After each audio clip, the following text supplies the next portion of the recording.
Good morning. Welcome, friends, guests, members, to our online service. Our minister, the Reverend Dr. Leonisa Ardizzone, is not with us this Sunday. I am Catherine Catabiani, member of the UU Catskills Worship Committee. Whoever you are, whomever you love, wherever you are on your life's journey, you're welcome here. At UU Catskills, we affirm Black Lives Matter. We are a welcoming congregation for members of the LGBTQ community. We are a congregational affiliate of the Ulster Immigrant Defense Network, and we are active voices in the effort to address climate change.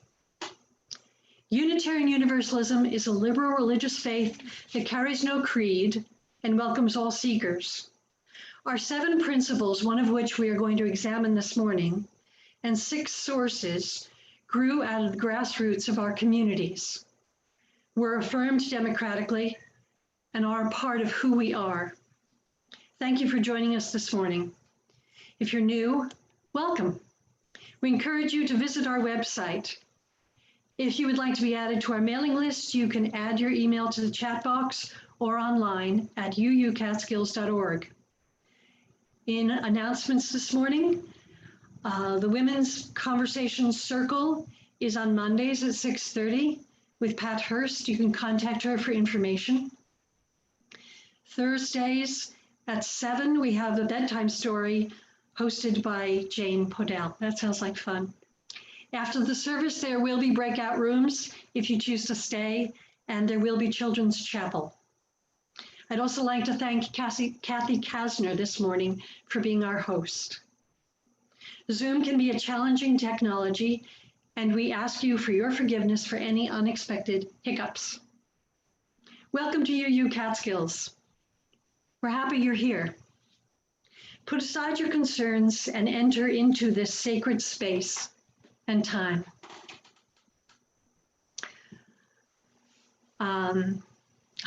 I've scrambled the order here.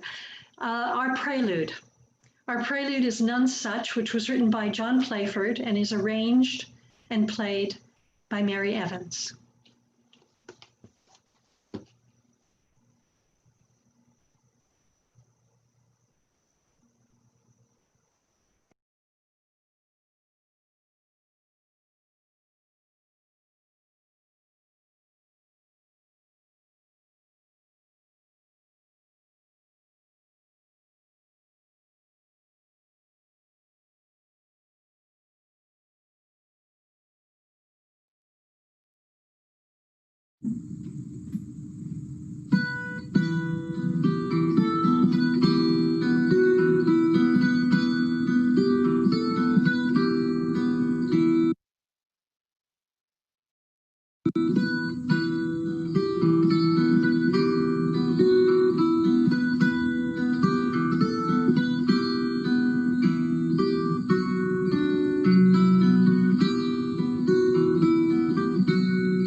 Will everyone please join me for our affirmation.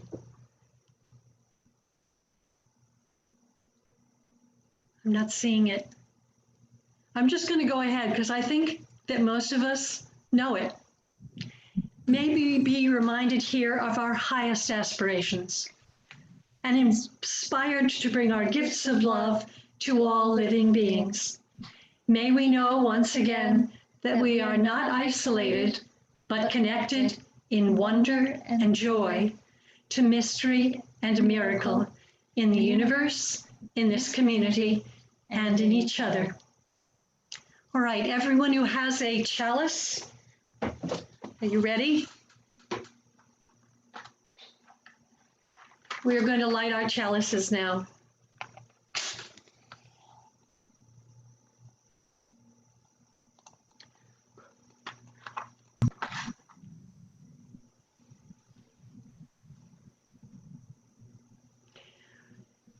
We light this chalice in grateful, loving community. Even in the darkest of times, may its flame light paths to courage, justice, and hope.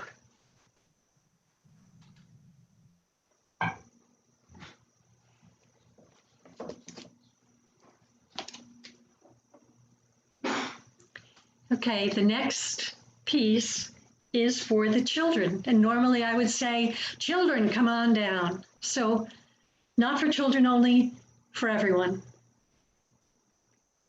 We got a bird feeder which sticks to the window with suction cups. Actually, we got 3 because we were having a squirrel problem.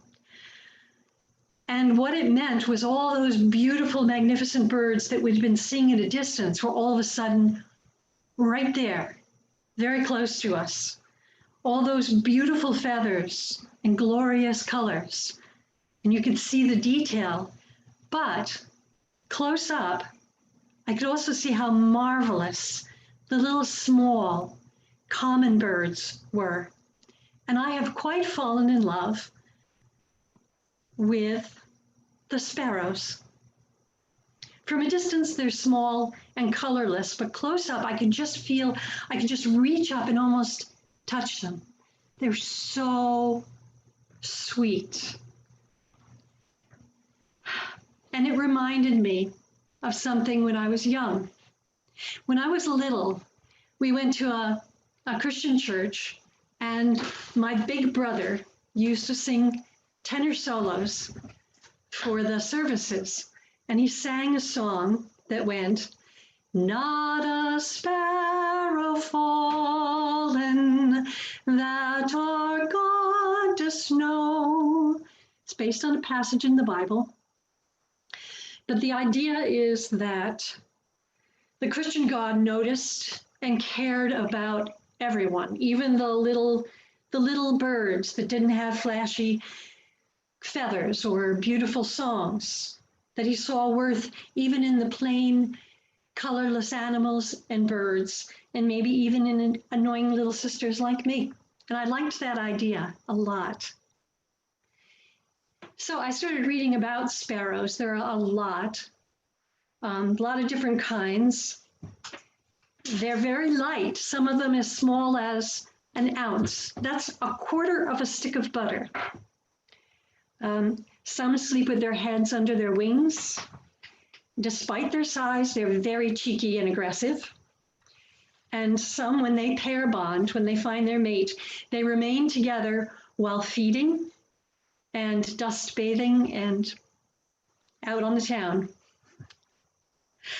Our first UU principle came to mind when I thought of not a sparrow fallen. These principles are the things that we try to follow. And the first principle asks us to accept and encourage the worth and dignity and goodness of everyone. Not just the flashy birds, the ones that hang upside down or sing beautifully. They're wonderful. But the sparrows too, because they're kind of cool. Thanks. We've used our services this summer to examine our UU principles. This morning, we're going to wrap them up with a reflection on the first principle. We covenant to affirm and promote the inherent worth and dignity of every person. So let's examine it from three perspectives. Finding worth and dignity first in one's own self, me, in you, but also in them. Our first reflection, me, is a reading from someone from my pod. It's from Bill Bryson, read by my podmate, Ella Cataviani. Remarkable fact. You exist. You're alive. This is really quite a marvelous thing to be able to say when you think about it. For you to be here now, trillions and trillions of drifting atoms had to somehow come together to make you. In the whole history of the universe, atoms have never gotten together in quite this way before, and they never will again. These atoms could be anything, but for some reason, they have decided for a few tens of years to be you. That's pretty extraordinary, if you ask me. Now, why atoms do this is a puzzle. An atom doesn't even know you're there, doesn't even know it's there. Atoms are mindless particles, after all. Yet somehow, for the length of your existence, these tiny, devoted particles will engage in all the delicate, cooperative efforts that keep you humming, to make you you, to give you form and shape, and let you enjoy the rare and supremely agreeable condition known as life. This is hard to explain because there's nothing really special about the atoms that make you. A human being or any living thing is an assortment of almost embarrassingly mundane components, principally carbon, hydrogen, oxygen, and nitrogen. This is the same stuff you'd find in a pile of dirt. The only thing special about the atoms that make you is that they make you. That is, of course, the miracle of life. But having obliging atoms is only part of the good fortune that got you here. You have also been incredibly lucky ancestrally. Statistically speaking, you shouldn't be here. None of us should. Survival on Earth is surprisingly hard work. It is a curious fact of our existence that we come from a planet that is very good at producing life, but even better at extinguishing it. Of all the billions of species that have sprung up and existed on Earth in its long productive history, 99.99% are no longer there. The remarkable fact is that the normal condition for a species on Earth is to be extinct. For us to be here now, it has been necessary for our ancestors to make all kinds of wholesale adjustments, all of them random, none of them inevitable, or even necessarily logical, but every one of them necessary to get us here today. So we've been very lucky in that way too. But even that's not enough. You've also got nearly 4 billion years of reproductive good fortune behind you as an individual. Consider the fact that for you to be here now, every one of your ancestors on both sides since the dawn of time has been attractive enough to find a mate, robust enough to reproduce, and sufficiently blessed by fate and circumstance to live long enough to do so. Not one of your forebears on either side was squashed, devoured, stranded, starved, stuck fast, picked by a more glamorous suitor, spurned, or otherwise deflected from its life's quest to deliver a tiny charge of life's genetic material to the right partner at the right moment to perpetuate the only possible sequence of hereditary combination that could result eventually, astoundingly, and all too briefly, in you. I don't wish to belabor the point, but life is a damn lucky thing when you stop to think about it. Your existence is a miracle, and you really shouldn't let a day pass when you don't rejoice in having it.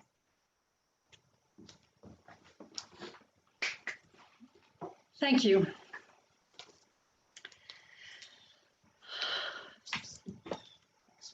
I would like to lead you now into a time of compassion and contemplation. Come into the present. Put your feet on the ground. Take a nice, deep breath. This is a time to pause, a time to reflect, to honor our emotions, tap into our feelings, acknowledge our place in the universe, connect us to that which is greater than us. Take a deep breath and take a moment of reflection. You may be thinking about a sadness, a sorrow, a limitation, or a disappointment that you're carrying as a weight in your heart. A concern perhaps that is overwhelming. Take a moment to lay down that sadness, that shortcoming, that stress or disappointment. Acknowledge the national unrest, but you don't have to carry it. Although we come this morning with our hearts in different places, our sorrows are connected. Feel held by this community. Now, take another different deep breath for another moment of reflection as you bring your attention to the joys on your mind. As Bill Bryson would say, rejoice in your existence. Blessings, delights, simple pleasures that are bubbling up in your heart.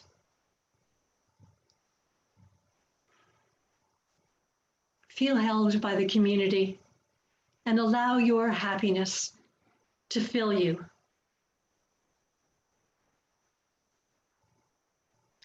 Give us strength as we carry each other through the journeys ahead, and time to enjoy the miracle that is our life.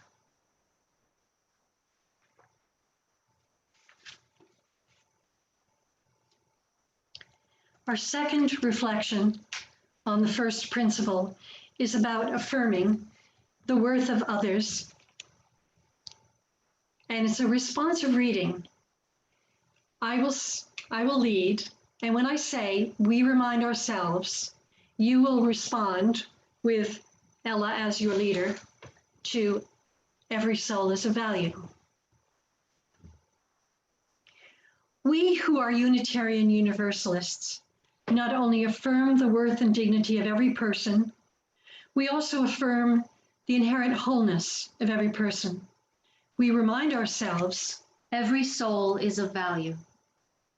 We know that some can make mistakes, miscommunicate, and disappoint. We remind ourselves every soul is of value. We know that some can cause us discomfort and are sometimes unfair and unreasonable. We remind ourselves every soul is of value. We know that some can break promises, break our stride, break our hearts. We remind ourselves every soul is of value. We know some may insist on being heard. We must overcome our impatience, listen, and remind ourselves every soul is of value. We know that some may have different ethics, different political beliefs, different points of view that we find difficult to understand. We may find their words superficial or offensive. We remind ourselves every soul is of value. They may be an obnoxious neighbor, a teacher we think is unfair, a condescending coworker, a friend who keeps sending us annoying emails, an uncooperative committee member. We remind ourselves every soul is of value. We may be afraid of them. We remind ourselves every soul is of value. In our faith tradition, we don't love people despite their differences or because they can't help being different.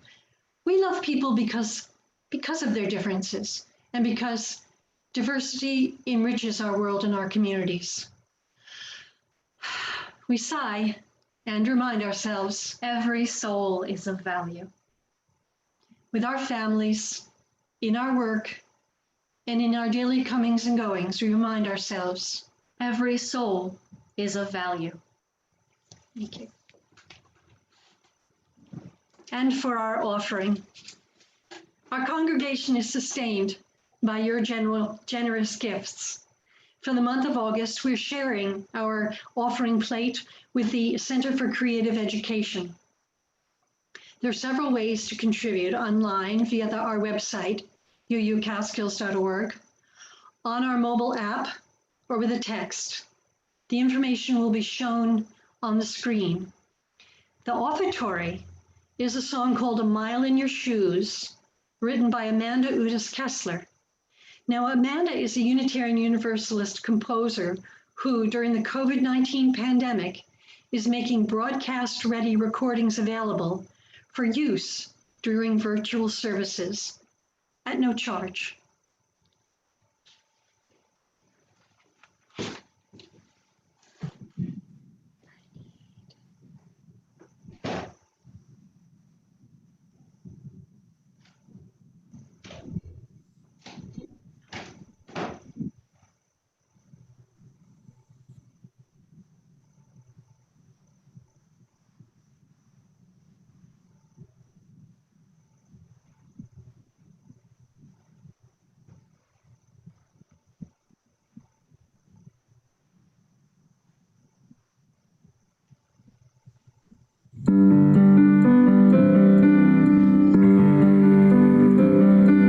Sit by my side, tell me your story. I want to learn how you became you. I want to see the world as you see it. I want to walk a mile in your shoes. You have known joy.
Thank you everyone for your generosity. The first reflection was me. The second reflection was on appreciating you. The third one is on them. I volunteered to take on the first principle because I find it to be the most elemental and yet the most problematic of our UU principles. It says, we covenant to affirm and promote the inherent worth and dignity of every person. Inherent, that's essential. Every human being is born with a value to him, her, or them. Reverence and respect for human nature is at the core of our faith. No problem. Many of the talks that I found on this subject are about realizing one's own self-worth, hence the first reflection, or finding worth in those around us, the second reflection. However, there are those for whom it is difficult to have respect. Adolf Hitler, Stalin. How can you find worth and dignity in Pol Pot? I was reading in the New Yorker magazine about a politician who verbally abused the people who disagreed with him. His fans enjoyed the fact that he was a bully. And when he didn't have the facts, he made them up, and he found that if he kept repeating himself, people believed him. He was incapable of sticking to the script. He rambled, he blustered, he loved chaos, and he did a lot of damage to this country. How can one find dignity and worth in Senator Joe McCarthy? How can one respect someone who is not respectable? Does our first principle require that we see something good, right, and true within that outweighs the bad? If we can see any of that at all. Can I distinguish between the value of how one is acting and the value of the person? The way a person acts may be, in all honesty, worthless. But does that mean the person is worthless? No. As Will Bryson told us, a person is a magnificent creature. His, her, their existence is a miracle, a thing of awe and beauty, no matter what. Are we each born with essential worth and dignity, but some have chosen to violate the human covenant so egregiously they have lost their worth and they have no remaining dignity?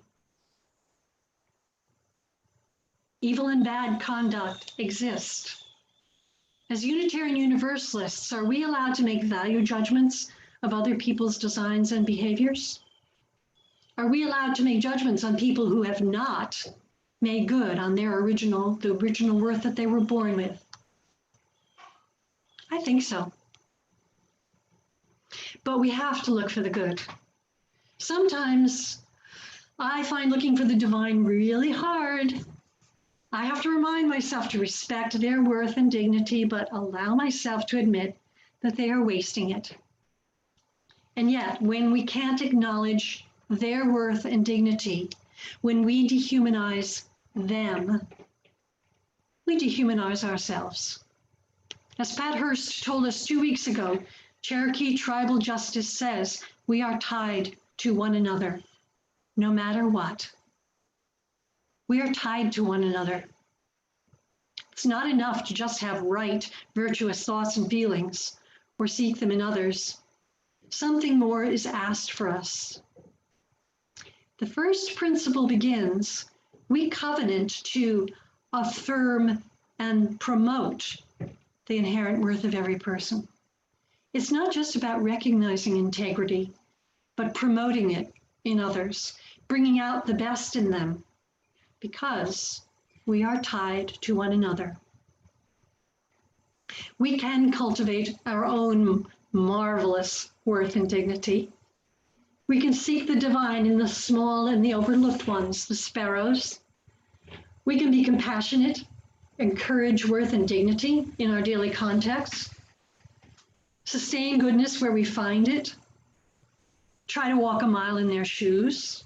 We can even perhaps, after taking some cleansing breaths, find the redeeming qualities within the annoying neighbor or the friend with radically different political views.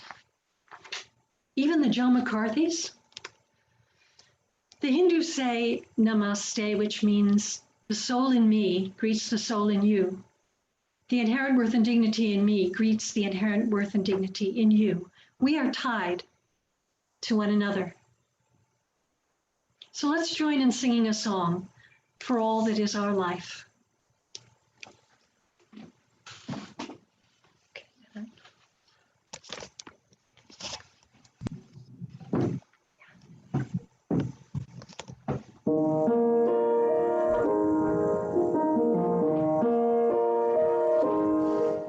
For all that is our life, we sing our thanks and praise. For all life is a gift, which we are called to use to build the common good and make our own days glad.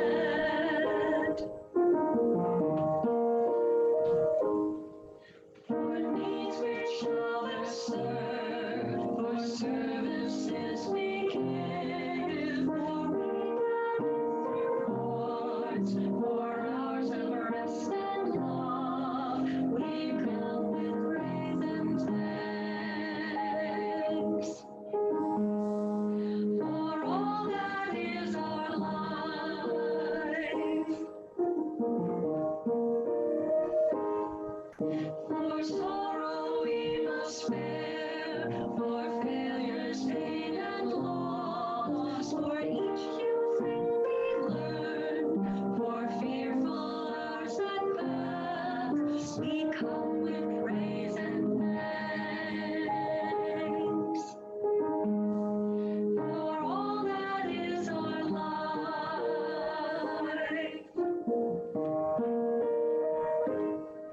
for all that is our life, we sing our thanks and praise. For all life is a gift, which we are called to use to build the common good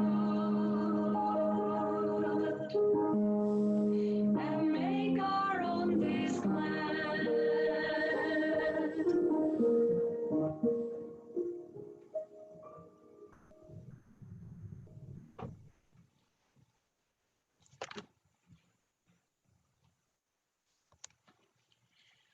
Our closing words are from Congressman John R. Lewis. In the final analysis, we all must learn to live again, live together as brothers and sisters. We all must live in the same house. And it doesn't matter if we're Black or white, Latino or Asian American, whether we are straight or gay, we are one people. We are one family. We all live in the same house. People, be courageous, stand up, speak out. Find a way to create the beloved community, the beloved world, the world of peace, a world that recognizes the dignity of all humankind. Never become bitter, never become hostile, never hate, live in peace, be one. One people, one law. We're done. Oops. Please join me as we extinguish our chalices. We extinguish this flame, but not the light of truth, the warmth of community, or the fire of commitment. These we carry in our hearts until we are together again. From you I receive, to you I give, together we share, and from this we live.